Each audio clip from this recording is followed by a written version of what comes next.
इस वक्त पूरा का पूरा मिडिल ईस्ट ईरान और इसराइल की जो इस टेंशन बढ़ी हुई है, इसको लेकर पूरे मिडिल ईस्ट में अनसर्टेनिटी फैल चुकी है। और दूसरी तरफ तमाम जो एयरलाइंस है, वेस्टर्न कंट्रीज की एयरलाइंस, सब ने अपने जो फ्लाइट्स हैं इसराइल की और वेस्टर्न कंट्रीज जो बाकी कतर है और सऊदी अरब है, यूएई, तमाम की तमाम जो फ्लाइट है उन्होंने इस वक्त खत्म कर दी है फ्लाइटें। और उसको जो एयर स्पेस है वो भी बंद कर दी गई है तमाम कंट्रीज की जानिब से। तो सबसे ज्यादा जो इस वक्त जिस एडवांटेज इस टेंशन का हो रहा है वो है कतर को, यूएई को, सऊदी अरब को, ये जो मिडिल ईस्ट में डेवलप कंट्री है, अरब कंट्रीज, इनको है। तो उसके बाद हम बात करेंगे कि जो टेंशन इसराइल और ईरान और अमेरिका के दरमियान बढ़ी हुई है, इसको लेकर हम बात करेंगे।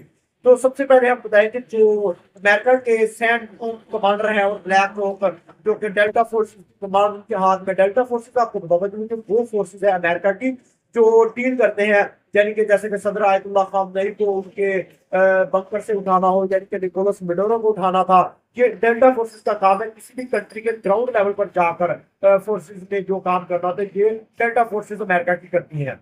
तो ये ब्लैक रॉक का काम है। और दूसरे जो सैंड कूपर है, वो जो है एयरफोर्स के चीफ है।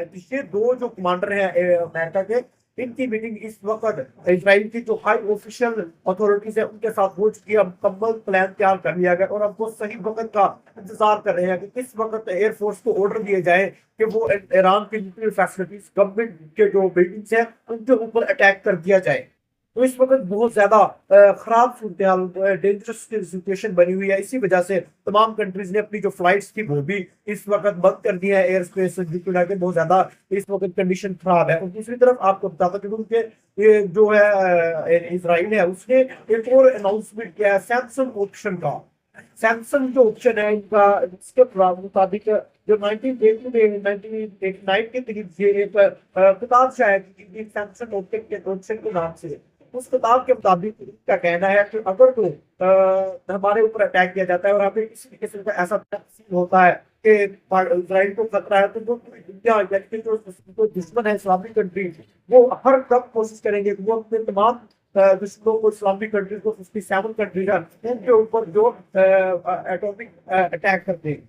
तो यहाँ पर बहुत ज्यादा सिचुएशन खराब भी हो सकती है, फिलहाल इसराइल और ईरान के दरमियान जो इस वक्त सिचुएशन बनी है बहुत ज्यादा खराब है। मिडिल ईस्ट के इस खित्ते में जितना भी सीन खराब हो चुका है वो मैंने आपके सामने रखा है।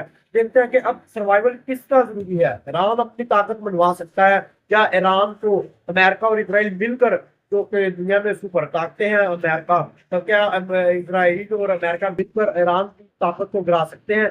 देखते हैं कि आगे चलकर क्या होता है। और अल्लाह आपका हमें नासिर हो। मिलते हैं नेक्स्ट वीडियो में। अस्सलाम।